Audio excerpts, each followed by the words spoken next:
Praise God, church. I'm saved this morning. My name is Caroline Mwenda. I shall take you through the one from the pulpit. From the book of Philippians, chapter 2, verses 3 to 5. It says, do nothing out of selfish ambition or vain conceit, but in humility consider others better than yourselves. Each of you should look not only on your own interests, but also to the interest of others. Your attitude should be the same as that of Jesus Christ. One day, you will realize that the same person cannot be found twice in life. Not everyone is replaceable. Be careful with the hearts you touch, and even more so with the ones you would. In today's fast-moving world, we have been accustomed to thinking that everyone and everything is temporary. We glorify the idea this moving on, believing there is always something better waiting just around the corner. But some connections are once in a lifetime. Their essence, their understanding, the way they make you feel seen and valued, these cannot be replicated. No matter how many new people you meet, losing such a person isn't just losing a relationship. It is losing a piece of yourself that only they could bring to life. We often hurt the ones who matter most, sometimes unknowingly, sometimes out of our own fears or pride. It is easy to forget the weight of our actions or the permanence of our words when caught in the heart of the moment. We assume they will always be there, that there will always be time to fix the things. But the harsh reality is that time isn't always a healer. The second chances aren't guaranteed. The person you once hurt might be the person who understood you best, and when you are gone, the emptiness they leave behind can be unbearable. Not everyone waits for apologies. Not everyone gives endless chances. Some people will walk away quietly, carrying their heart with them, and you will only realize that you lost when it is too late. You will search for their presence in others, but no one will shine quite the same. Their laughter, their love, their unique magic will remain unmatched. Be mindful of the way you treat those who mean most to you. The careless moments, harsh ones, neglect, or indifference can create wounds that never fully heal. A single moment of thoughtlessness can sever a connection that took years to build. Relationships like glass can shatter when handled carelessly, and no amount of regret can restore them to their original form. Cherish those who bring light to your life, speak with kindness, act with intention, and show gratitude while they are still within reach. Love deeply and authentically, knowing that the realest connections are also are also the most fragile.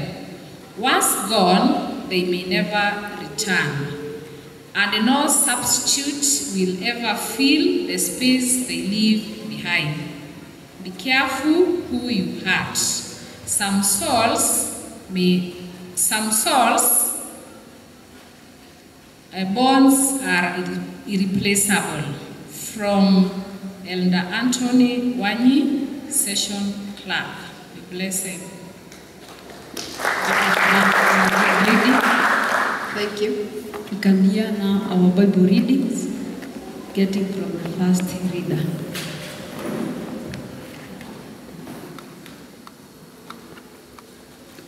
Praise God, church. Praise God again. My name is Irene Joroge, Zion District, and this morning I prayed of the salvation of God. Our reading comes from the book of Jonah, Jonah chapter 1, from verse 1 to 17. Jonah 1, from 1 to 17.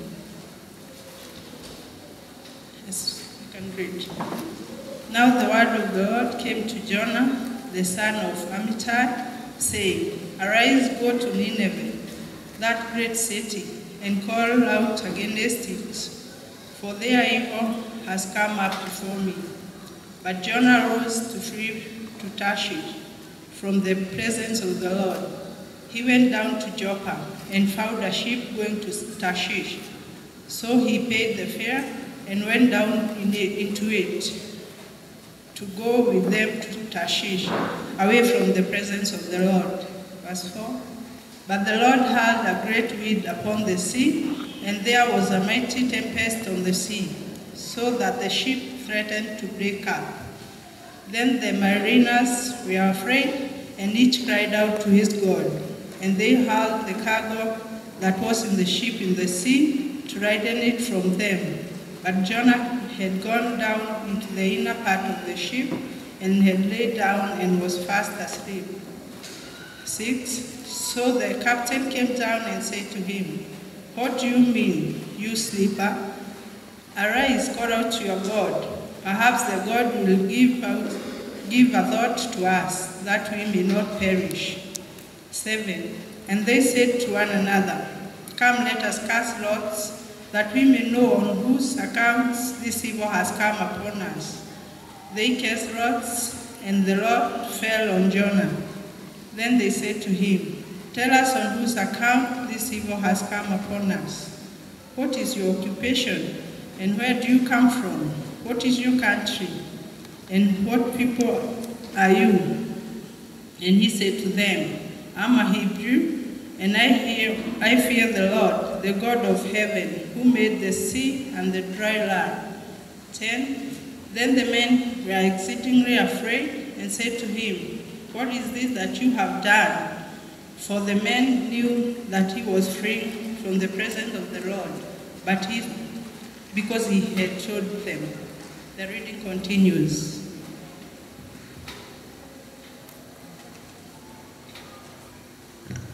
Praise God. My name is Lewis Jerry from Ocean District. This morning I'm saved. We continue with the word from Jonah chapter 1. And we continue with from verse 11. Then they say to him, What shall we do to you, that the sea may quiet down for us? For the sea grew more and more tempestuous. He said to them, Pick me up and hurl me into the sea. Then the sea will quiet down for you. For I know it is because of me that this great tempest has come upon you. Verse 13. Nevertheless, the men rowed hard to get back to dry land, but they could not, for the sea grew more and more tempestuous against them. Verse 14. Therefore they called out to the Lord, O Lord, let us not perish for this man's life, and lay not on us innocent blood for you. O Lord, have done as it pleased you. Verse 15. So they picked up Jonah and hurled him into the sea, and the sea ceased from its raging. Verse 16. Then the men feared the Lord exceedingly, and they offered a sacrifice to the Lord and made vows. 17 and the last one. And the Lord appointed a great fish to swallow up Jonah. And Jonah was in the belly of the fish 3 days and 3 nights. God bless you. Praise God. We request our praise team to give us a hymn as Has been our Lord and true Savior.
Praise Praise God, church. Amen. Praise God again. Amen. I am Veronica Wanjiro Madenge, privileged to be the preacher of today.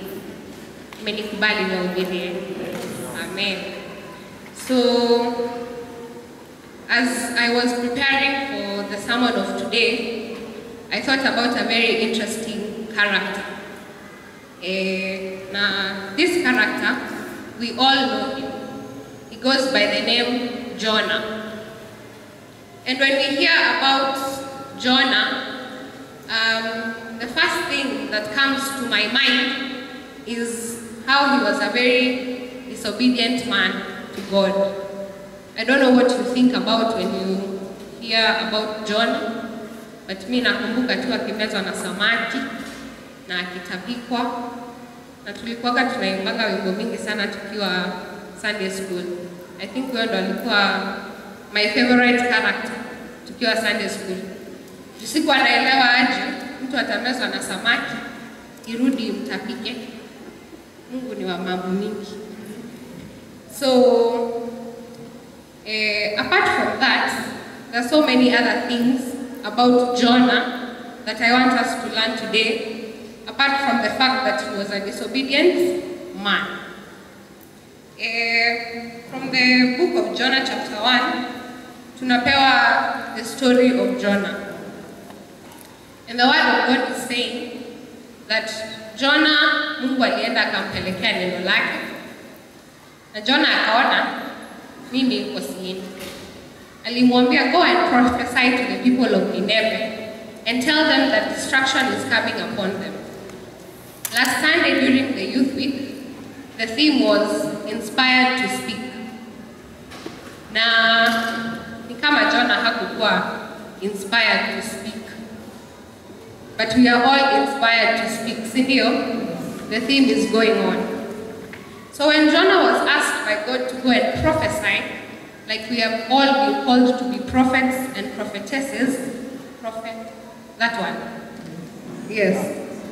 Like we have all been called, Jonah alitumwa na Mungu na akakataa kuenda. Now, if you read further in that book, in the book of Jonah, chapter 4 inatuambia that the reason that Jonah refused to go, I think tunaweza somewa, yes, chapter 4, verse 2. Chapter 4, verse 2. The reason ilifanya Jonah asiende kupeleka neno Nineveh, alisema ati when he went to Nineveh, he knew that, see, when prophets are prophesying, they are saying what will happen to what is coming. Now God had told Jonah, go tell those people, I am very angry at them, and destruction is coming upon them if they do not change their ways. But Jonah alikuwa anajua Mungu, and he knew that God is a very merciful God. We all know that he is a merciful God, right? Yes. And so Jonah knew, hata nikienda Nineveh kuambia hao watu wabadilishe njia zao, Mungu tu bado atawasamehe. So mimi nitaenda huko niaibike, nimewaambia vile Mungu atafanya, na ndio huyo tena anawasamehe. So Jonah did not want to go to Nineveh, and that is why he ran away from God. Oftentimes in our lives, sisi tunafanana na Jonah. There is something very interesting na Onanga town. When you're walking around, kuna watu wanakuanga wakiongea, wakihubiri the word of God. How many times or how often do we even know what these people are saying? Do any of us take time, hata kama ni kupita tu nasikia, hey, amesoma the book of Jonah, amesoma the book of John? We do not. I have a feeling that Jonah alikuwa na feel the same thing. Itakuwa in vain kwenda kwa watu wa Nineveh kwa sababu hawatanisikiza, ama hata wakinisikiza Mungu bado tu atawasamehe, na amenituma huko kuambia vile atawachapa. Si watadhani yeye ni mwongo. Yes. And so oftentimes we are like Jonah, afraid to go out there and preach the word of God, afraid to tell our friends about how God is or who he is, ama kukashifu mtu wakati anafanya something that is not in accordance with the will of God, kwa sababu tunaona si ataomba Mungu na ataomba msamaha na Mungu atamsamehe. So we shy away. When I was preparing this one, my mother told me that Jonah wakati alikata kwenda Nineve, he went to, alikuwa anataka kutoroka aende kwa place inaitwa Tashish. Tashish ni mahali kuna, yani hakuna pressure za kama huko Nineve, na hivyo ndo maisha yetu iko. Sisi wote tunakimbilia kwenda Tashish, ndio tusikuwe na pressure ya kuhubiri neno la Mungu, tusikuwe na pressure ya kuambia watu, tusionekane sisi ndio tunajiona sana tumeokoka hivyo. But that is not the right way to go. When Jonah decided that he is not going to go to Nineveh, as we have heard from the word of God in Jonah chapter 1, tumeona what happened. Kulikuwa na a very huge storm that was sent by God. Ndio ihakikishe Jonah haendi wapi?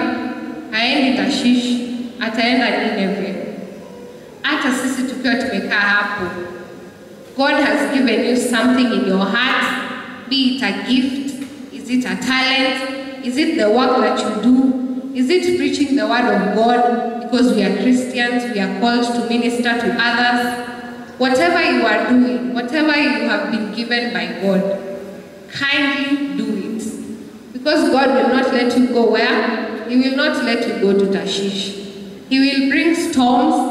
He will bring those very, very wild, hardships in life sometimes. Na nikumbe ni direction wrong tunaenda, si ndio? So, from the word of God tunaona that let's call it a boat, yenye Jonah alikuwa wanasafiri na wenzake, ikakataa kuenda. Na the word of God inatuambia alikuwa amelala. Na vitu mbaya zinafanyikanga sana watu wakilala. Yesu alipolala, ndio hiyo meli inatingika inataka kuanguka. Samson alipolala, akakutana nywele ya kukubara. Tafadhali tusilale. Moving on. So when Jonah alikuwa amelala na kukakuwa na very wild storm in the sea, watu wakaanza kuulizana, what is going on? Ni nini tumefanya? And the word of God tells us that wale watu walikuwa aboard that boat walianza to pray to their gods awasaidie. To their who? To their gods. Nataka tushike hapo sana. They were praying to their gods awasaidie, wache kukua in that calamity. But bado kulikuwa na a lot of, you can imagine, I don't know how many of us tumekuwa na the privilege ya kubebwa na boats ama na meli. Mimi nimewahi. And it is somehow a scary experience, especially kama unaogopa maji. Unaona kama unaweza enda huko. And so, it must have been a very difficult experience for those sailors. So wakauliza Jonah, wewe, unaweza kuwa ni wewe unafanya hii mambo yote? And because Jonah was a good man, akasema, yes, ni mimi. So tumeona Jonah was a good man. If Jonah was not a good man, then that day hangekubali ni yeye amefanya makosa na anajua is the reason as to why watu the boat is not going. Sindio? Manisha Jonah was not only a disobedient man, he was a good man. I would want us to read tuone vile Jonah aliambia hao watu. I believe ni from verse 6, Jonah chapter 1 verse 6, where captain wa hiyo ship aliuliza Jonah, how can you sleep? Get up and call on your God. Maybe he will take notice of us that we may not perish. Further in verse 7 inasema, then the sailors said to each other, come, let us cast lots to find out who is responsible for this calamity. They cast lots, and the lot fell on Jonah. Wakati iliangukia Jonah, wakajua okay, uonewe. So, wakamuuliza, tell us who is responsible for making all this trouble for us. Ni kazi gani unafanya? Wewe unatoka wapi? Wewe ni wa nchi gani? Mbona wewe una cause all of this kind of trouble, all of this commotion? And this is the beautiful answer. A very beautiful answer that Jonah gave. And in verse 9, Jonah answered, I am a Hebrew, and I worship the Lord, the God of heaven, who made the sea and the dry land. Wasn't Jonah a wonderful man? He was a wonderful man. You can imagine, ati alikuwa anajua hata, I can imagine that Jonah was in a very, aliona tu hapa, wameninasa. Najua wameninasa, wacha nisimame na ukweli yangu. Jonah was a good man because he confessed and prophesied and told those men whom he was with about who he was. Hakuwaambia mimi ni Jonah, natoka sijui wapi. He talked about his God. And that is what us as Christians today should be like. That in the face of trouble, we should tell people of who we are, na tujijulisha na nani? Na Mungu. And the moment Jonah alijitambulisha na Mungu, something wonderful also happened. Na hiyo ndio story ya Sunday School. Ndio Chaperis. Wakamrusha wapi? Wakamrusha kwa maji. Sasa juni yeye amefanya itabidi tu uende. Safari, the journey must go on, yeah? So they threw him in the water and he was swallowed by the fish. And the word of God tells us that akikuwa kwa tumbo ya samaki alikaa there for 3 days and 3 nights. But there is something wonderful that also happened.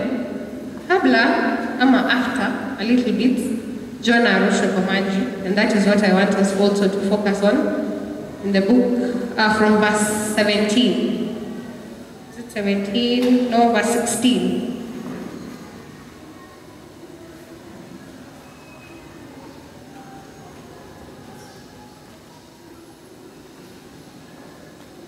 Hapo mbele kiasi, I told you that wale wenye walikuwa kwa hiyo boat walikuwa wameita who?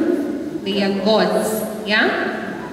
In verse 16, the word of God tells us that at this, the men greatly feared the Lord.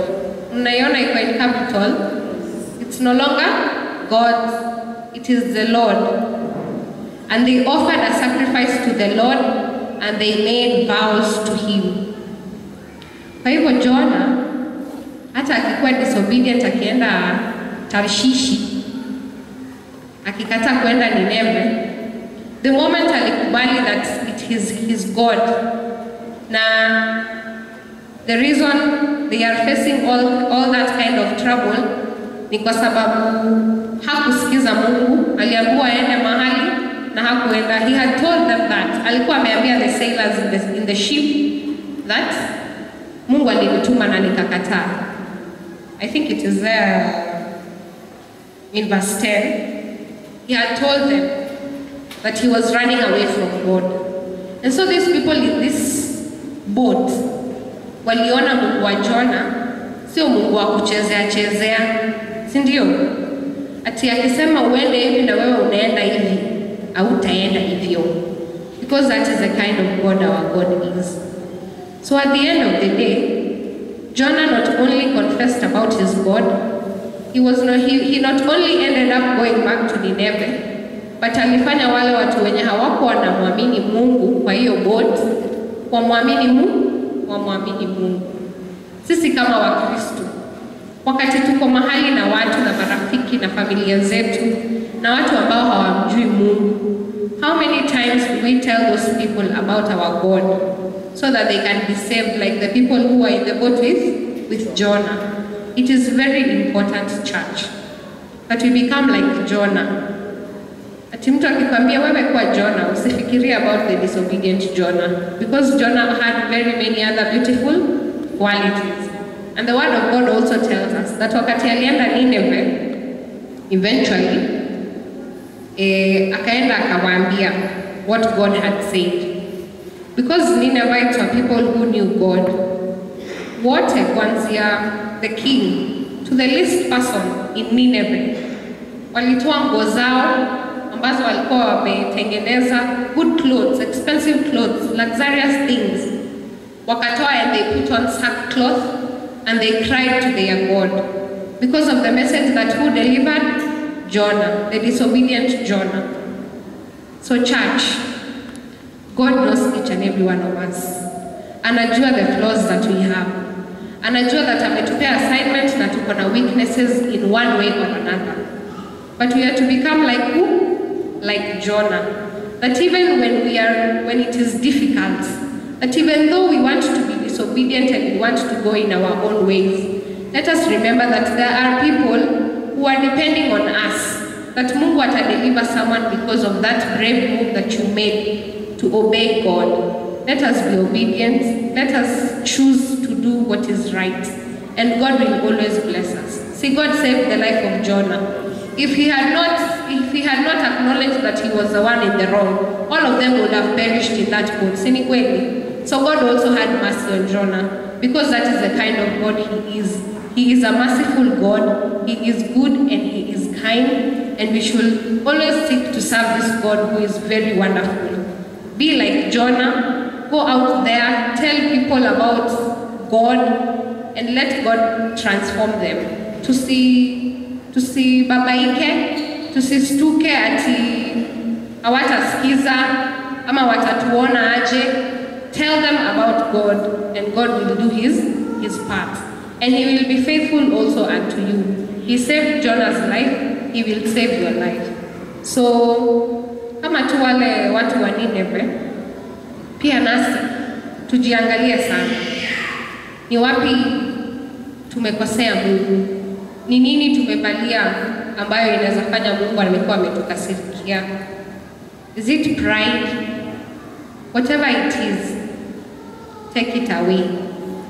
And God will have mercy on you because he is a merciful God. Along with that, tunaona that Mungu alikuwa amechagua Jonah, despite knowing that akona all those kinds of flaws. See, God knew that Jonah would refuse to go to Nineveh na ende Tarshish.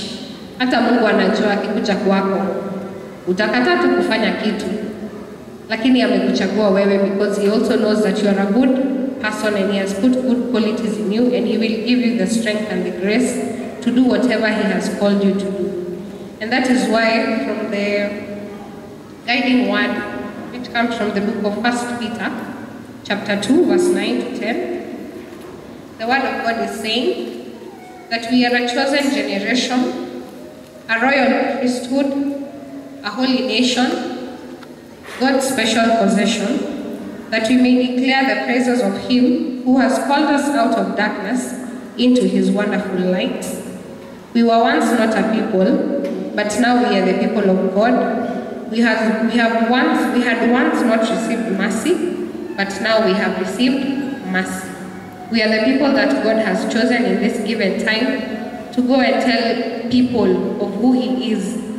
To go, Mungu hatakuja kwa watu wale hawamjui awaambie ni gai.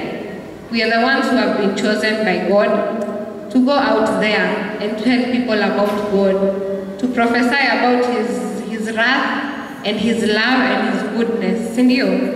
So church, today I'm urging you, along with myself, that tuchague kukua kama Jonah. Not the disobedient Jonah that we know, but Jonah who obeyed God and went out na akasimama na ukweli yake kwamba yeye ni anajua Mungu, anamwamini na anasimama na neno lake. That is the word of God. Tuombe kanisa.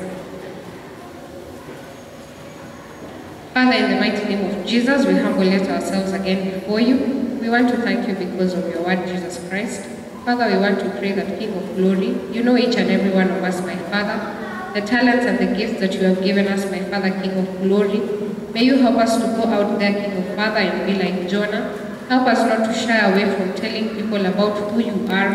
And my Father, we know that you're going to be with us and help us in every endeavor that we do, my God.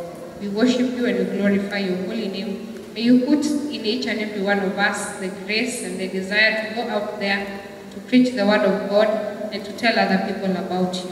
This is our humble prayer. In Jesus' name we pray and we give thanks.